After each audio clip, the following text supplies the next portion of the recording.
Hello and welcome back to the Why Comics podcast, talking about stories that impact. I'm your host, Jesse, and with me today is a friend and avid comic collector who's been on the show once before. It's Brett Downard. How are you, sir, tonight? Good. How you doing? Um, Brett, it's been a minute since we've talked on the podcast. We talk on Facebook and stuff like pretty often and usually comment on each other's posts all the time. Yeah, But um, but how's been the comic life recently for you? hectic. Trying to keep up with it. Yeah, and I know before we talked, we were talking about organizing your collection again, and then you've been doing it for about a year. And I think you're the second biggest comic collection I've ever seen, next to Bob, who's like the Guinness World Record. So I mean, Yeah, who could compare? he has over twice is what I have. Yeah, I don't know how he deals with it. yeah, I don't know how he deals with it either, and I like he always deals with old books too. So like I know those can get harder and pricier. So it's like it's very impressive to see some of the stuff that he pulls out, but. I'm also extremely impressed with your collection because your collection seems like something that I would probably hit eventually. And so seeing how you build it and how you organize it, it's something like I take notes on. Yeah, it's just trying to keep up with it and getting your own system. And Um, this yeah. time took a little longer, but I swapped some things around. How do you tend to organize it? Do you organize it by publisher or do you organize it just alphabetically? I do publisher, and I do it kind of. Marvel's my favorite, so I go Marvel, DC, Image, Dark Horse. Then the rest is all like I consider independent, and Yeah. they're by alphabet. And I go 1 through 50 and then annuals, and then I do my tab. Yeah. I know some do tabs first and some go high numbers to low. Yeah. For the longest time, I tried to group by character and that kind of screwed me over.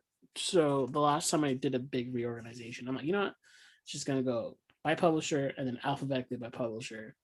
And so Yeah, action is make, so far away from Superman and detective is so far away from Batman, but I have to just live with it now. yeah, like Avengers West Coast, they're pretty much evenly Avengers West Coast and West Coast Avengers. Yeah. But to put it closer to the Avengers stuff, I catalog under Avengers West Coast. Yeah, it depends on which run because I always look at the back and see like how is the run labeled in the back because sometimes the title will change, but since Hmm. it's the same volume, the name of the volume's the same, Yeah, which and I've noticed. sometimes Yeah, when they're going back and forth with legacy numbers. Now they yeah, went back with Flash and Wonder Woman. So do you go back to volume one with that, or do you keep it going on that volume five or whatever yeah, volume they're on? yeah. That's where that back page is really helpful. If anybody doesn't know, then the back of most comics will have a little like either in the back or the first page, you'll have a big old block of like just legal details and copyrights and stuff, but it also will tell you the exact year that came out, what number it is, and where it fits in the volume, Oh usually. yeah. So sometimes the title that's on the front is a like Mystique's Sabretooth is actually Sabretooth Mystique. Yeah, The exactly. way it's worded in other ones. And, or like when I was organizing my future state books, I'm like, okay, is it future state, comma everything? Because if that's the case, it's a whole different thing than just future state's name in the title, and then it's like Gotham Knight or something. So on Yeah, the and back, even yeah, the Spider-Man Shadow, whatever yeah. that just came out, it's actually Spider-Man the Shadow, See, yeah, whatever. I'm surprised it doesn't say Elseworld Spider Shadow or whatever. Like I'm surprised they don't have that subcategory on it. So Yeah, yeah, but it talks about a what if in the front, like because they're doing something else after yeah. that too. There's something that does that where it's it doesn't like it's hidden that it's part of this like weird offshoot series. But if you look at the back, it says it. So I was like, man, where do I put this? Or like Jimmy Olsen, like the Jimmy Olsen's so big that you're like, does Superman's pal count? So you have to look at the back and it does count. So it goes underneath S for Superman. Yeah, So yeah, comic collecting and comic organizing is always a hassle, and most other things that you collect and organize, like it's up to you how you want to do it. But there, everybody has their own system, but it's a hassle when you want to get really niche with it all. yeah. That's why even if you go to shops, sometimes you have to ask for help. Is like, how did they organize it? Yeah, there was something. My dad always looks for World's Finest comics when we go to shops, and if they have a separate Batman or Superman section, World's Finest could be in either or. So he doesn't know if it's in either. I have to help him find it if it's in the Superman section or the Batman section. Yeah, I And, think Yeah. Oh, sorry. I was gonna say it's sometimes under W too, just because no one knows where to put it. Yeah, that's where I have it. It's like a Friendly Neighborhood Spider-Man. The one Yeah. shop had it with the Spider-Man stuff. Or like my favorite thing is like if you're doing detective with Batman, what if you have early detective comics where Batman's not in it? Yeah. Like it's rare that anybody has something earlier than Batman or Detective 17, but just in case, like what do you do with that? Yeah, and it depends on how big your collection is too. If you're Yeah. just focusing on two characters, you can do Yeah. a Batman section of Superman. Yeah. Brett, I know you wanted to come on and talk about Lock and Key this time around. Um was when you read it recently, was it your first time reading it all the way through? Yeah, I heard of it and heard people talk how good it was. I mean, I read his father's stuff, Mm-hmm. um, a handful, not as much as I'd like to have, but I was like, give it a shot. I think someone on Comic Lovers might have posted about it, and I was like, I think there's a box set of it. So I went on Amazon to look, and it happened to be like 47% off. Mm-hmm. So I hid and hawed for like a day, and I was like, yeah, I'll just get it. And as soon as it came in, I read a trade a day. I mean, if I didn't have adulting to do, I'd have probably read it in one day. Yeah. Yeah, Lucky is one of those books. I like Joe Hill a lot. I like it. I like his writing style. Compared to his father, who I've read probably just as much or more stuff of, I think Joe Hill has a stronger and more consistent voice. Um, and so it's been really interesting to read his comic work versus his prose work, and I think Lock and Key is like the closest to what his prose does. But it has such a bigger wide of space because having Gabriel do all the art for him, Gabriel Rodriguez, do all the art and having like pictures to go with it, it feels like it gives it more room to breathe too than Yeah, a normal novel does. yeah, I haven't read any of his novels. I want to pick them up. And there's a lot of interesting complexities going on in Lock and Key because for anyone who doesn't know the premise, basically this family moves into a house. It's welcome to what was it? What's the first one? Lovecraft. Yeah. Um, and this family basically finds the kids. There's two brothers and one sister.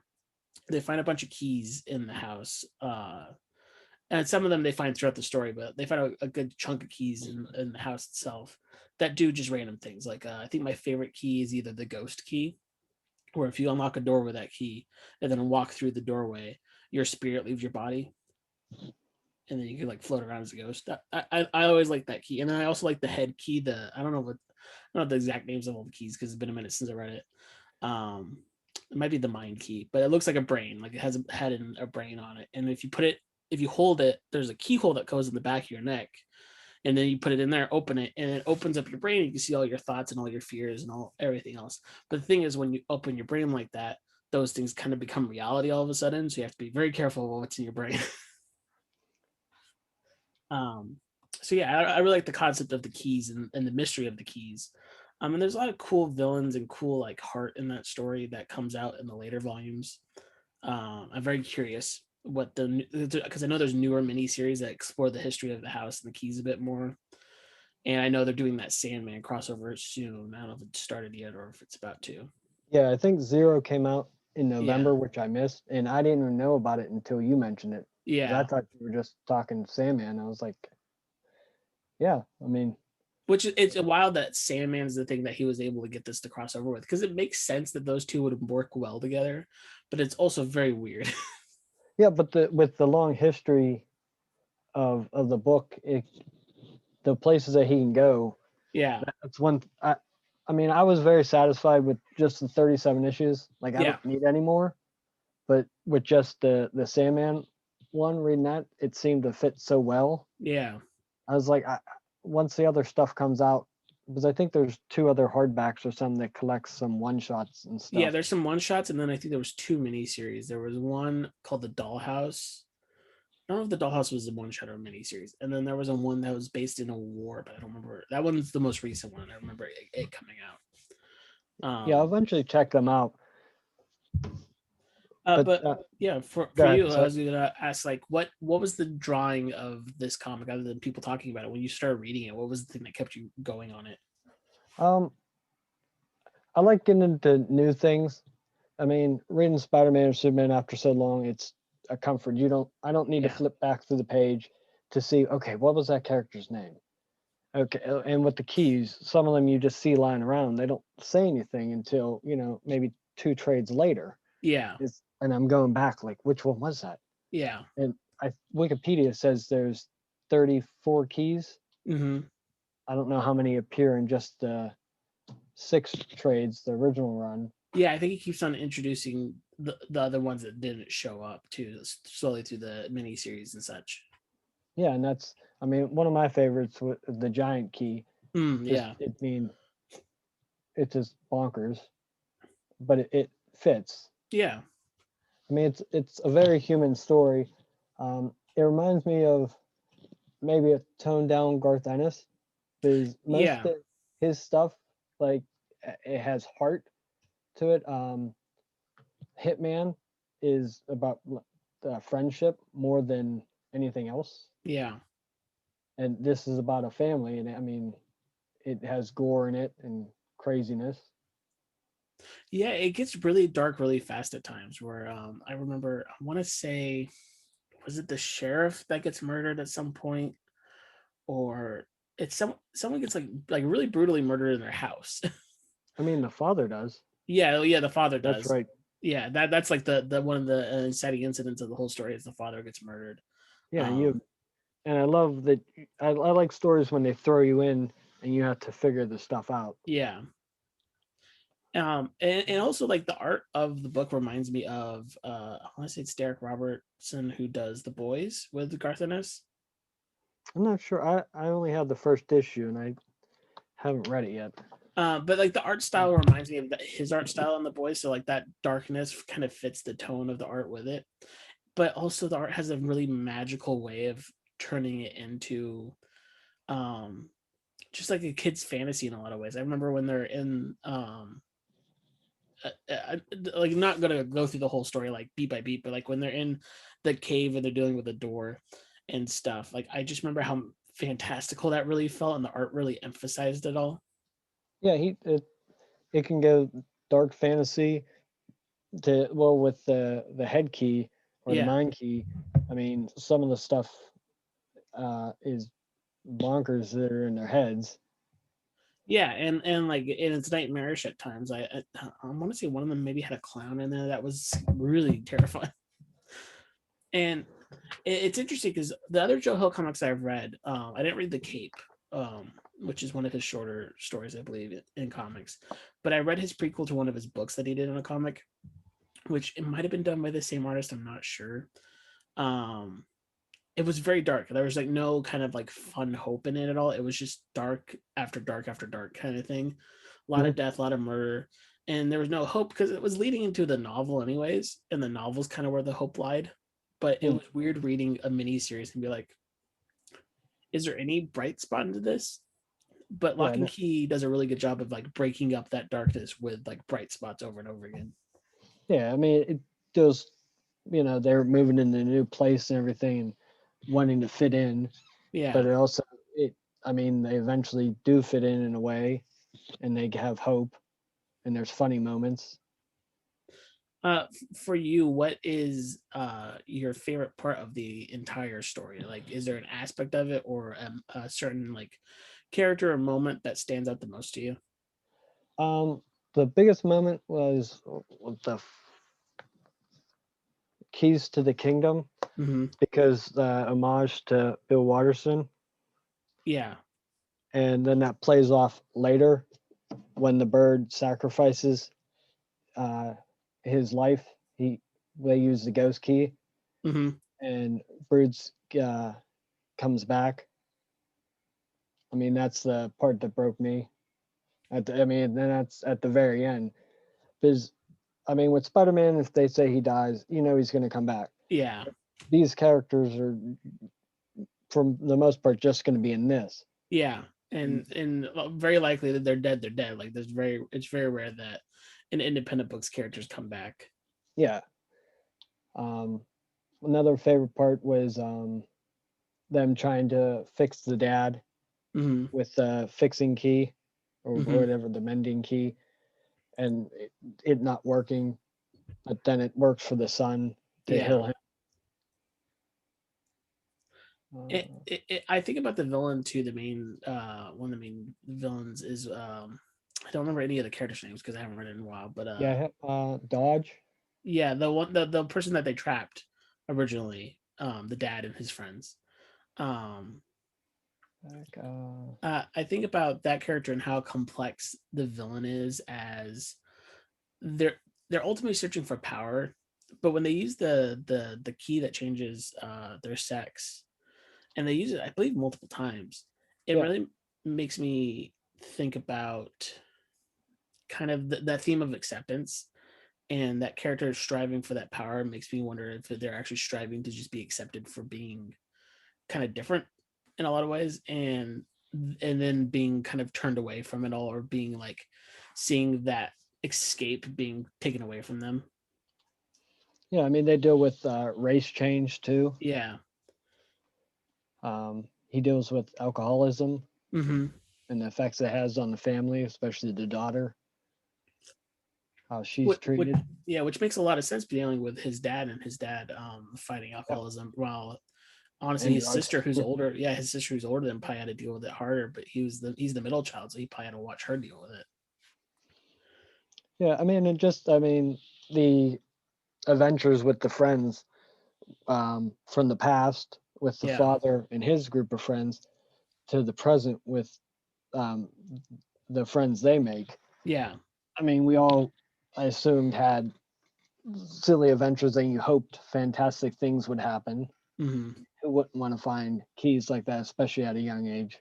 And the notion that you lose the ability to know what they are once you're an adult.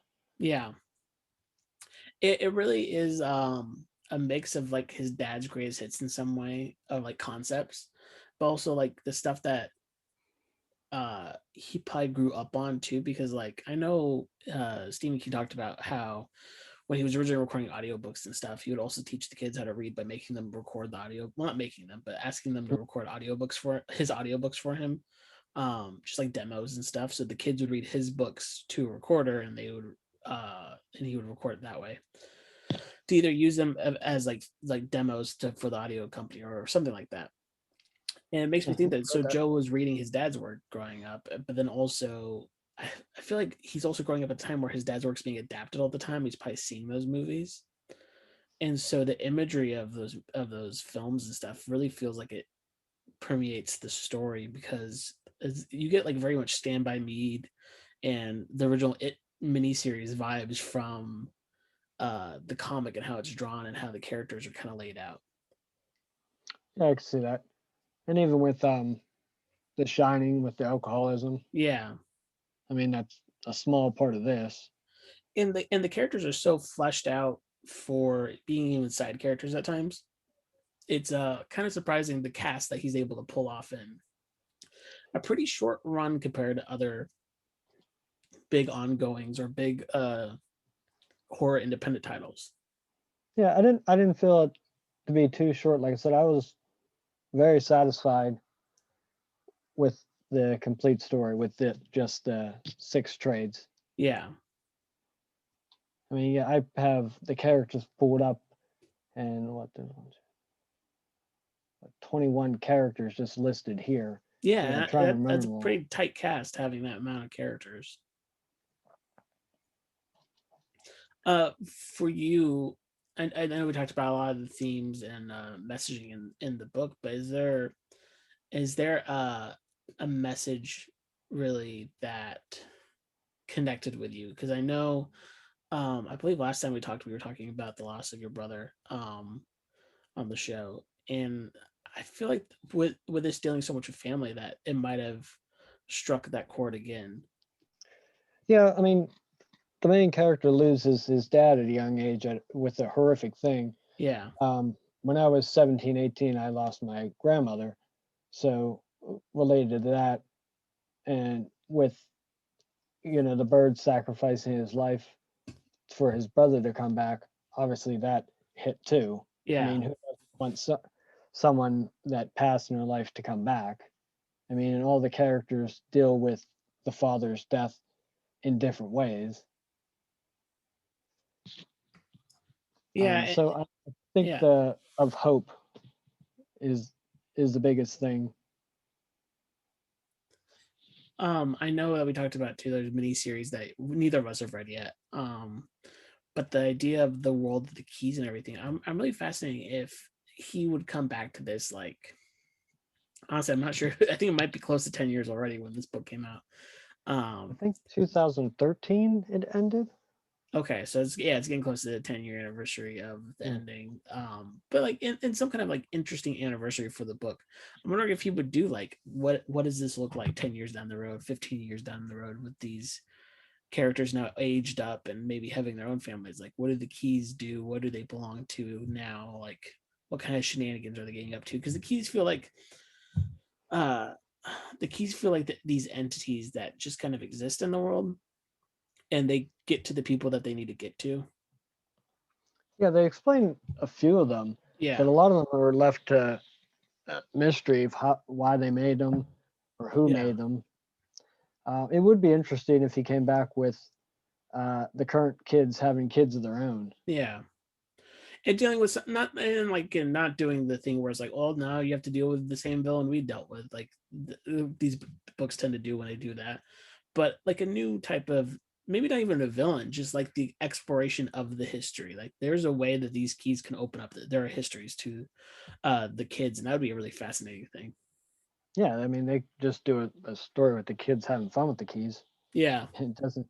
Yeah, it doesn't have to be the same story retold just with different characters. Yeah. I think for the TV show they added keys or changed keys. Um, I just remember someone talking about a really cool key that got added to the show, and I don't remember which one it was though. And I looked up a little bit of stuff. I printed out a picture for a poster because I couldn't find anything I really Yeah. liked. But and there's so many different variations. Like I said, Wikipedia under the comic 34 keys or list. I didn't look up the TV show. Yeah. What's really cool, I guess this is one of the cool things about just independent comic books in general is random merch gets made for independent comics. You never know what's gonna get made. And I love that you can buy sets of the keys. There's a certain person who makes the keys in sets. I don't know if they make all of them, but they were making like them in like small collections.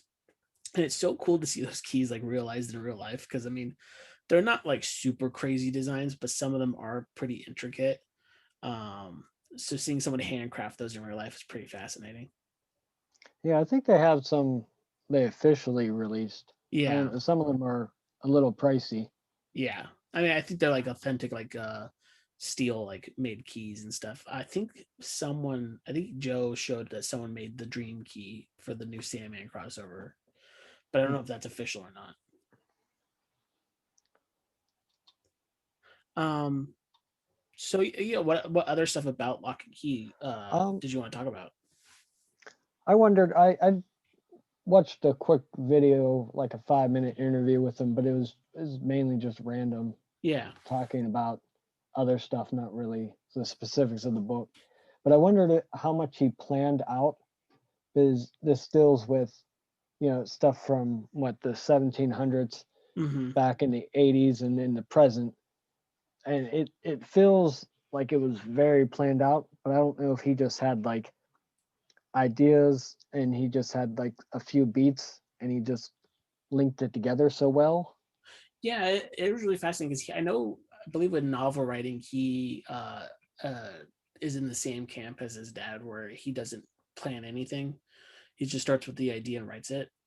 But with comics, it's such a hard thing to do. Like the only people I know that actually do that is like manga writers, because they have to do it weekly. Yeah, that's a fast pace. Yeah, so like they don't tend to plan ahead. They just kind of like give like a pitch and then go for it, because when you're doing it weekly, you just kind of have to keep on making stuff up anyways. Yeah, I Um, mean, I figured Dodge's hat had something to do with it because he had it the whole time. mhm. I mean, I didn't think the tackle bait was the same metal or Yeah. anything, but like little things like that. Like, did he exactly plan that, Yeah. or is it just like, oh, I have him wearing this hat? That's a cool idea. We'll do that. I bet you it's a mix of both. Like I feel like there has to be at least a solid footing for him to push all some of those ideas off of.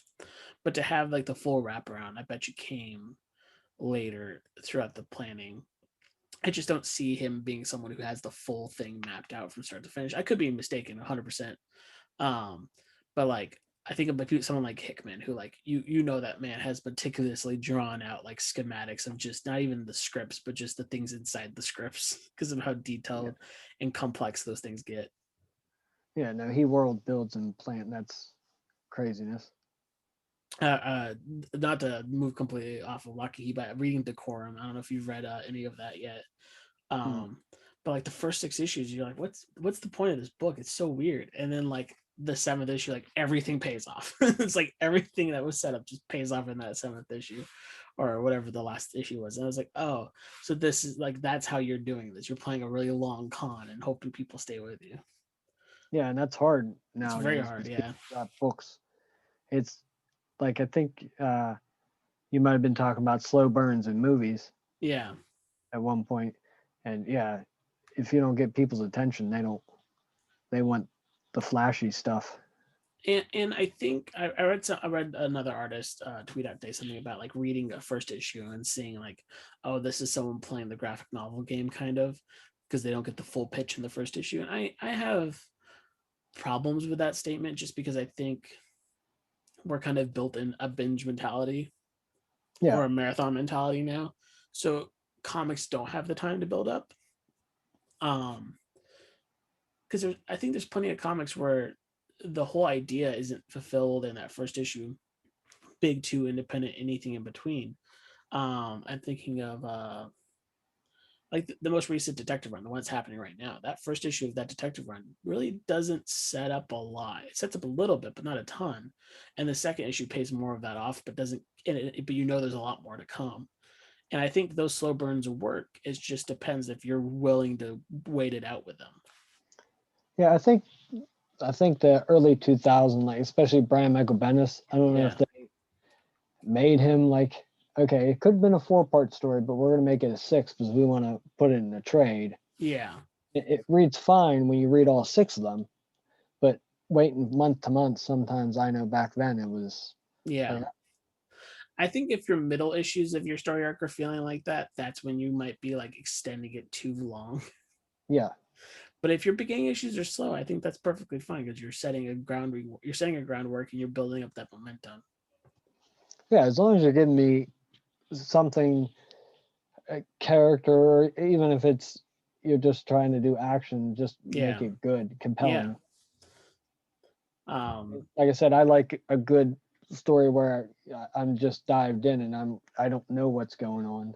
yeah. And I That's and I and I never need answers right away to what if it's a mystery or something. I just need to know that the character is moving. yeah. I mean, I don't want everything to be Grant Morrison where I most of the time I don't know what's going on and Yeah, that's sometimes I fair. figure it out. But I like his stuff too because then I can go back and reread it and maybe think that I'll get more out of it. Yeah, Grant's one of those people where their work is still hit and miss at times for me, but the stuff that works, their work is very impactful when it hits and when it works. I feel like Batman's the best example of that, and the recent Green Lantern run is maybe the worst example of that because I feel like this the season two at least fell off for me where it came to not cohesiveness, just like rereading and making sense of it. Even when I reread it, I was like, this isn't really piecing together like I think they wanted to. So you have to give Batman another try. I read it as it came out and I Yeah, wasn't a huge fan, but I, sometimes I think he he keeps more in his head than he puts on the page sometimes. yeah, that's totally fair. Or I mean, maybe I just can't figure it out. I mean, not everything's for everybody either. Yeah, that's So also true. Yeah, I mean, I'll give anything a shot. I don't if it has bad reviews or whatever. If I find it at a sell or whatever, I'll give it a shot. And if I pay $1 a book, it's 12 issues. I paid $12. yeah. What? not wasting that much. Yeah, and honestly, like as you said, like not everything's for everybody. There's some stuff that I absolutely adore that I know people despise, and I'm like, I understand why you don't like it. There's some about it that hits me the right way. Yeah, I have one. I think it's a 4-part miniseries from DC, Loose Cannon. Yeah, It's a guy just punching people, and it was like it was fun. yeah. Like I need a break from reading more serious stuff or more dark stuff. Fun stuff is good too. I think of Ryan Otley's Grizzly Shark. Like I remember reading that. I was like, there's no way that the people are like respecting this work, but it is a fun break from things. Yeah, you don't uh, judge it on what it is. Yeah, Not everything, like not every movie has to be Casablanca. Like Godzilla versus Kong. I mean, I enjoyed it for what it was, yeah, it but was a good time. was it good? I don't know. I don't think it was a good movie per se, but But if you had fun watching, you had a fun time, and that's worth it. I think. yeah. To move on to some question and answers, just not about comics, but it also could just be about anything. But I do have the first question is, what are you enjoying that's new and old recently? I know with comics you've been reading Thunderbolts because I see those posts. But like, is there any new books that you're reading or new and old movies, TV shows, something that you're enjoying right now? Me and the wife started to watch Queen Gambit, Okay. and I wasn't.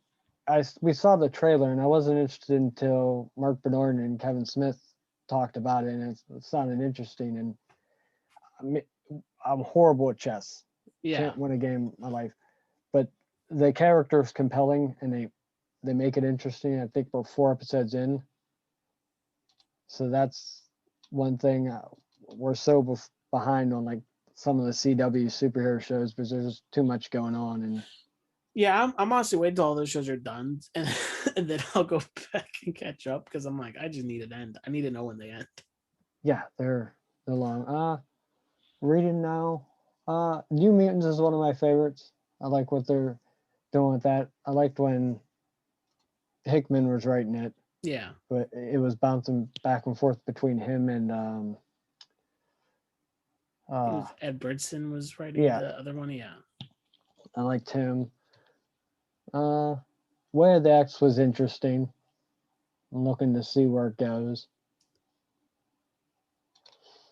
Fantastic Four has been pretty solid. I didn't care for Slott's like first 11 issues or so, but yeah. after that, I think it picked up. Slott's one of those guys where it's like it's either like some of the best Cape stories going on, or some of the most kind of trite and Yeah. repetitive Cape stories. Crossover. That's I've been enjoying that a lot. Did you read issue 6 yet? Yeah. Okay, so spoilers for crossover issue 6. What did okay? So is the big like reveal is that she's a comic character, right? Yeah, at the very end. Yeah, I She was like, takes off her wig and I guess makeup, so she has the. I was hoping for something cooler. I think I think he's still it's a gonna. good twist. I think it's a very good twist. I was just hoping. I was waiting for like another Madman reveal. I think there's more to come. Yeah, Gates does. I mean, with Thor, he's been doing some crazy stuff. I've been really enjoying his Thor. I didn't really care for Venom that much, but his Thor's been a lot of fun.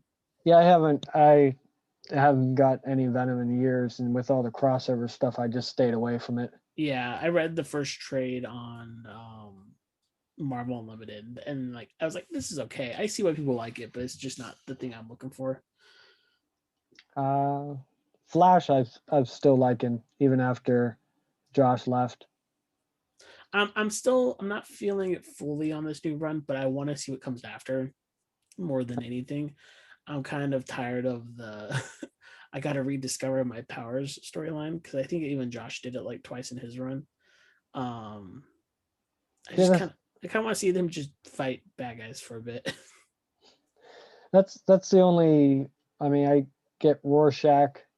I got Sweet Tooth Return. I enjoyed that. I think it'll, just like most of Lemire's stuff, I think it'll read a lot better just in one sitting. Yeah, because he's very cinematic, especially if he's drawing it and writing it. Yeah, it's funny. I don't think I've read some from Lemire's like Sweet Tooth in a long time that impacted me as much as Sweet Tooth. AD did was really impactful, but that was written by Snyder. Yeah. No, But that was amazing. I thought Sweet Tooth, about getting the hardback as well, even though I yeah. have just the regular rich ones. Sweet Tooth was just something else that I feel like people don't talk about as much, but that was such a moment, I think, in independent, or at least Vertigo comics, Mhm. of like, this is like top tier of what can be going on. Yeah, and how many issues was that? I think 40 something? 60, Six? might have been 40. I thought for some reason it was like a bit longer, but I can look real fast. Yeah, I I think I have, read it in 2 days. I binged it. let me look, Sweet Tooth. I'm slowly reading the Black Hammer stuff as it comes out. I haven't read much of the main stuff, but I really am enjoying his side stuff on that. It was 40 issues. Yeah. The next question I had, we talked about it briefly about your comic book collection earlier, but what are you doing currently when it comes to expanding it? Are you going after key issues, or are you just buying whenever there's a sale and just picking up stuff you don't have? The one place out this way, the New Dimension, my home shop, they have, I think, 6 shops. Mm-hmm. The one they have in Elwood, Pennsylvania, they have a basement cell.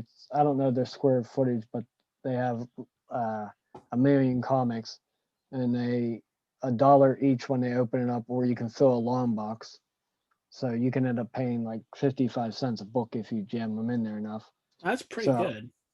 yeah, I'll fill gaps of things like that. That's where I got most of my new 52 stuff, because I that made me quit, because it was like, okay, my universe kind of, Yeah. it's my time to bail out, at least for now. But getting stuff like that. My more key issues, more 60s Marvel. I'm trying to complete Avengers Volume Gotcha. 1. I think I still need 13 issues. I'm down to Are there like, any of the early ones, or do you have like most of the early ones? I need 1, 2, and 4 Oh for the wow. early, and I still need the first Vision, and some of them are just, Outrageous, yeah, I bet. yeah. Well, I got the first Swordsman not too long ago, issue 48, at a decent price.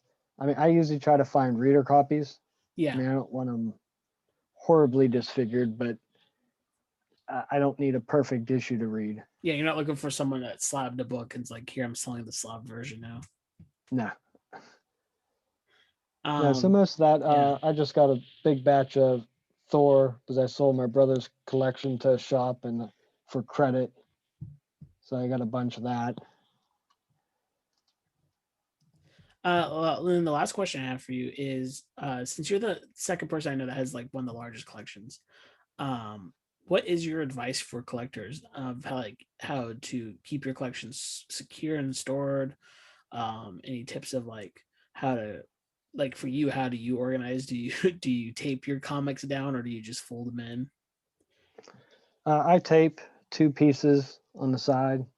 I know some shops or some people do the middle, and I Mm-hmm. hate that, because I mean, they can get caught no matter what. I mean, I've had it, but I use magic tape.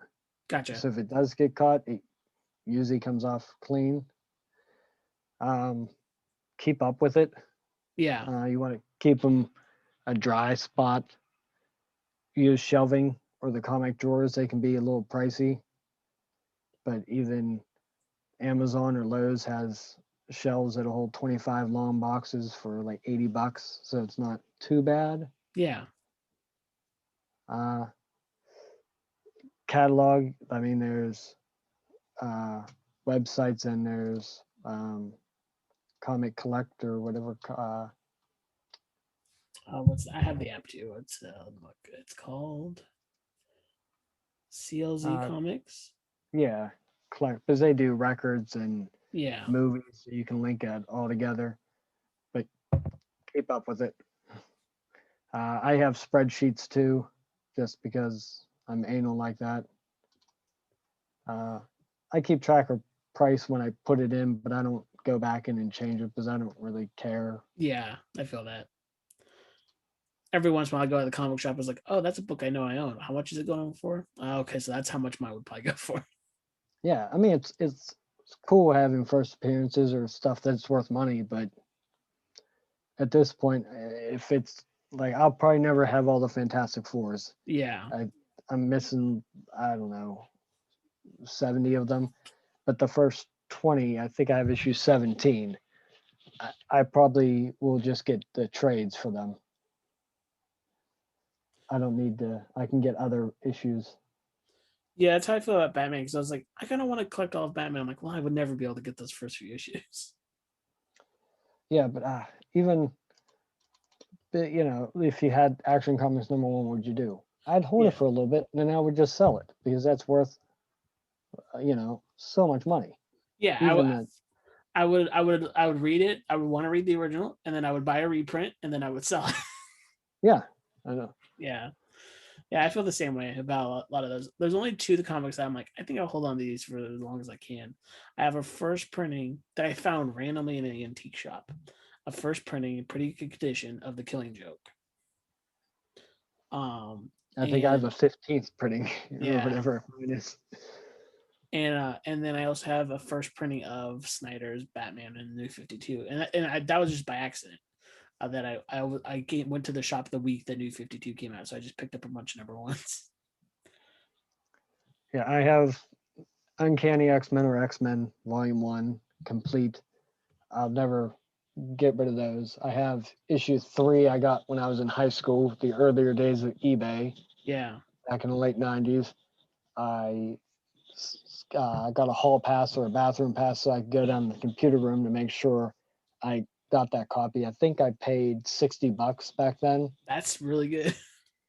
I mean, it has its dings and stuff, but it's not in bad shape. Yeah. I mean, I never thought I'd own that, let alone issue 1. Yeah.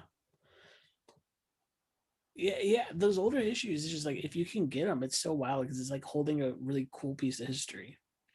Yeah, you just gotta bide your time and find the right person that's selling it. But some people think they have gold. Yeah. Everybody thinks they could sell their collection, send their kids to college. Yeah, I think I if I had this. sold my collection, it would be only get me like $1,000 maybe. Yeah, my brother, he had what was it, 8,000 books I think I sold, and I got 2,500 in store credit. Yeah, see, it's not as much people think. No, because they got to resell them, so they're not going to. They got to resell They them can't buy them. And most of the books that if you're going to have in a collection, for the most part, you're not getting key issues every week. Like you're getting junk. Yeah, I mean, I paid 50, 60 cents at that sell because that's what they're worth. Yeah. I mean, unless I'll buy 40 issues out of a 50 issue run. The other 10 issues I'll find for the $4 or whatever the regular price are. Yeah. No, knowing that you have that shop near you, though, that just gives me another excuse to come visit because I would love to just go hog wild on that shop. I'm trying. September is the sale. Nice. Yeah, it's like an hour away from where I live. My home shop's only like 15, 20 minutes away. Yeah, the closest home shop for me is about 45 minutes away still. Wow. I used to have a shop right next door, but they closed down when I was in high school. But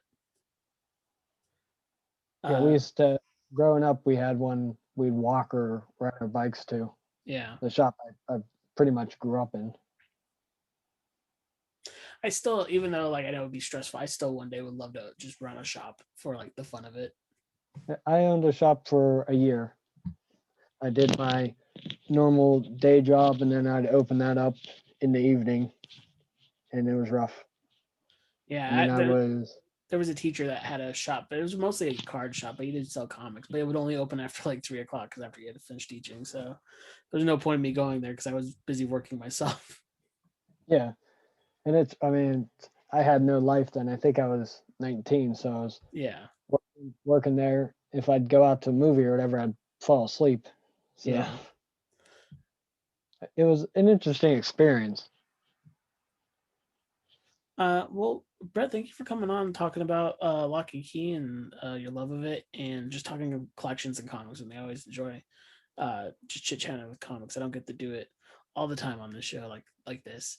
Um, I don't know if you have any social media that you want to plug, but is there anything that you want to give a shout out at all? Not currently. I'm working on a novel, so maybe in the future. Yeah, I can't wait till I have you on and I can in the intro say and published novelist. It's gonna be a little bit. I'm working on it. I'm And not that for yeah, fast. no, trust me, I understand that. I've been trying to write something for 6 months now, and it's not that long. It's just finding time to write it. Yeah, Tom. Sometimes it just has to be the right time, because then you'll sit there, 3 weeks later, and then you come up with something you really like, and it's like, well, even if I sat here how Yeah, long back 3 weeks ago, I might not have come up with this. yeah, yeah. It's very true. You can find this show on Twitter at Y Comics Pod, Facebook at facebook.com/Y Comics Podcast. You can email me at ycomicspodcast@gmail.com. And if you have a question for a guest, want to be a future guest, or have a show story about how comics impacted you that you want read on air, you can reach out to me at any of those places. If you like the show, please leave a review and tell a friend. The logo for the show is done by Andy Manley, and the banners are done by my friend Steven. The theme is Join the Restaurant by David Szesztay. And remember, everybody, Captain America also punched Nazis.